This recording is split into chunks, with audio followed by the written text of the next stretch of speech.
పిఠాపురం నియోజకవర్గం ఎమ్మెల్యేగా పవన్ కళ్యాణ్ గెలిచిన తర్వాత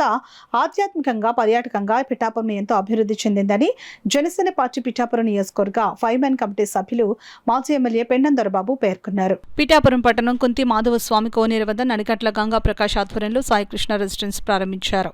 జనసేన పార్టీ నేత మాజీ MLA Pendem Dorababu,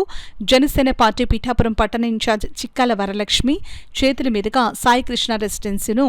ribbon cut చేసి ప్రారంభించారు. ఈ సందర్భంగా నడికట్ల గంగా ప్రకాష్ పెండం దొరబాబును చిక్కాల వరలక్ష్మి ఘనంగా సన్మానించారు. ఈ కార్యక్రమంలో రావుల రమణమూర్తి, జవాది ప్రసాద్, రెడ్డం జనార్దన్, బాలిపల్లి రాంబాబు, కందా నాగబాబు, కందా రాజు, కందా భూలోకం, తిరుమలరావు, ఎంపీటీసీలు జవాది వాడపల్లి, అడపారాఘు, వనం వీరబాబు, బోయి నాగేశ్వరరావు, దారా వెంకట్రావు, పాలూరి రాంబాబు తదితరులు పాల్గొన్నారు. ఒక ప్రత్యేక శ్రద్ధ పెట్టి ఎప్పటికే దాదాపు 20 కోట్ల రూపాయలని మొన్న వెచ్చించడమే కాకుండా అంతకుముందు ఒక 5 కోట్ల రూపాయలని వెచ్చించి దగ్గర 25 కోట్ల రూపాయలతోటి ఈ టెంపుల్స్ అభివృద్ధికి ముందుకు తీసుకెళ్తున్నటువంటి తరుణంలో పిఠాపురం అనేది ఒక పుణ్యక్షేత్రంగా ఉండే పరిస్థితుల్లో వచ్చిన భక్తులందరికీ కూడా నివాస యోగ్యంగా ఉండడం కోసం ఇక్కడ రూములు అద్దెకిచ్చే పరిస్థితిని ఇక్కడ భక్తులు పెరిగినటువంటి సందర్భంలో ఎన్ని రూములున్నా కూడా ఖాళీ లేకుండా వచ్చే భక్తుల్ని దృష్టిలో పెట్టుకుని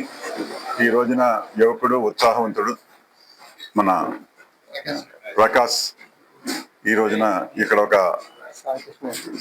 సాయి కృష్ణ రెసిడెన్షియల్ గా ఈ రోజున ప్రారంభోత్సవం చేయడం, భక్తులకి చాలా తక్కువ రేటుతోటి